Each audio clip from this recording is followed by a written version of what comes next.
Paul from online Sax Academy, and in today's lesson I'm going to be showing you how to trade fours over a 12-bar blues, and we have examples to practice on for beginners, intermediates and advanced level players.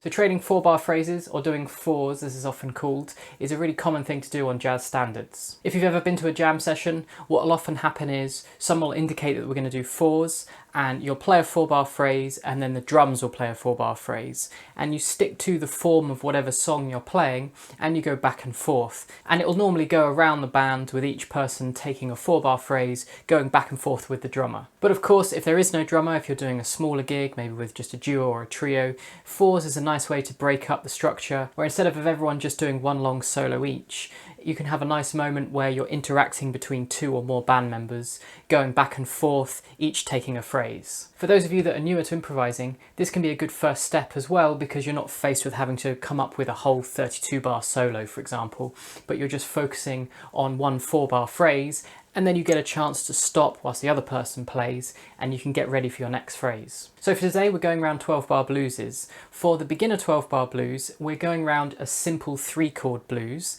and I'm only improvising with the blues scale. So on alto saxophones that would be the G blues scale, and for tenor saxophones that would be the C blues scale. Now for the beginner improvisers, I'd really recommend you focus on the rhythm. What you can do is listen to my phrases, listen to how I'm playing them, and try and copy the rhythm. You don't have to worry about copying the individual notes, although you can certainly do that as well. And then when you play your phrase, try and make it similar to it so you've got something to base it off. If you'd like more ideas for what kind of things you can play with a blues scale, I've also got the blues scale workout video, and that's linked down below as well. Now I've also done a full transcription of all the phrases that I play in each of the blueses, and that's available at onlinesaxacademy.com. In the free library you have access to the beginner version, and in the premium library you've got the intermediate and advanced versions, along with the backing tracks and performance tracks to play along with. For the intermediate and advanced level blueses, I'm going around what's often called a jazz blues, which has a few more passing chords, and instead of having 5-4-1 at the end, it's a 2-5-1,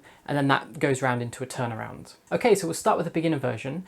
As you get more comfortable with this, see if you can also keep track of where you are within the 12-bar form.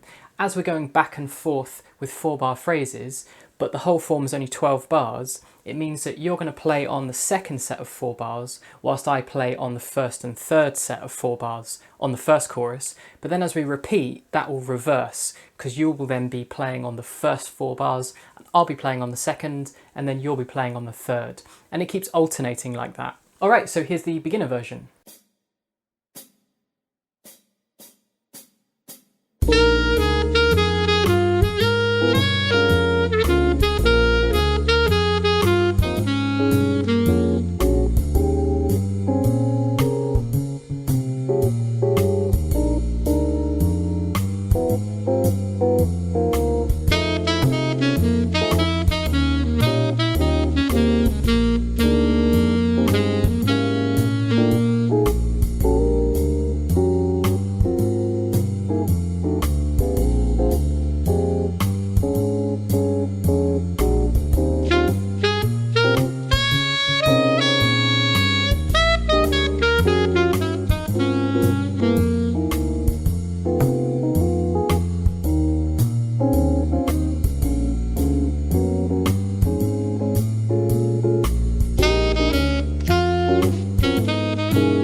Okay, so next up we've got the intermediate version.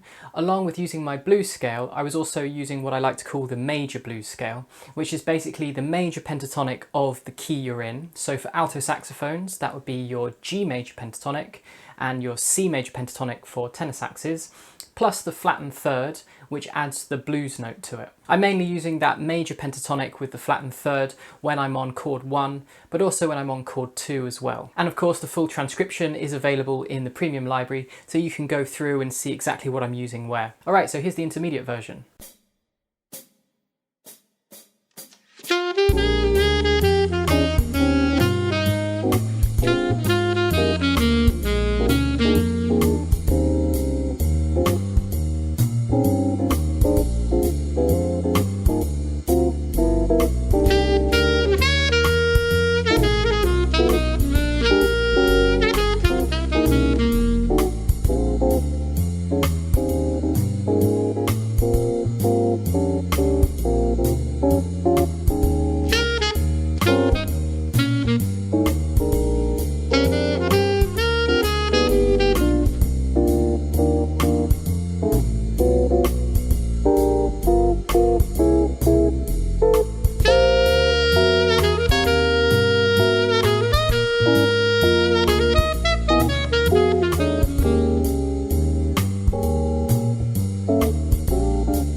Okay, finally we've got the advanced version.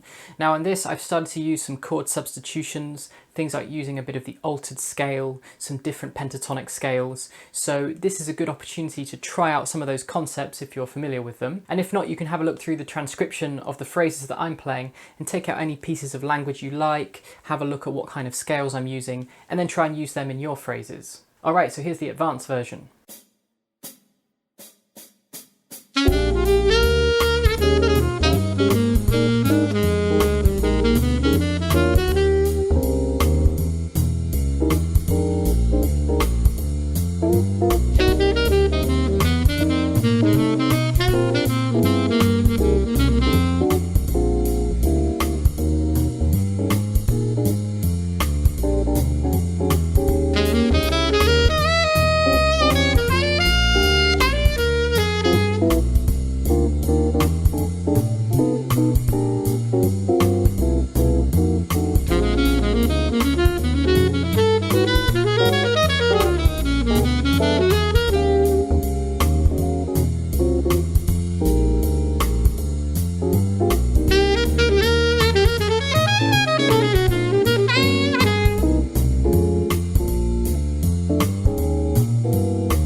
So don't forget to check out onlinesaxacademy.com, where you can get the free transcription for the beginner version, and the intermediate and advanced versions are in the premium library with the backing tracks and performance tracks. Becoming a premium member will also give you access to the courses page on the website, and there at the moment we're building out a practical music theory course explaining what all these chord symbols mean, what notes are inside each of those chords, everything to do with chord sequences and what kind of scales you can use, so that you'll feel far more confident when you look at a lead sheet or look at a jazz tune, and you'll know the kinds of things that you'll be able to play on it. Also, many thanks to Misha for buying me this sling for Christmas. I think they noticed that my old one was a bit tatty. If you're new to the channel, don't forget to hit subscribe so you don't miss out on future lessons, and I'll see you next week.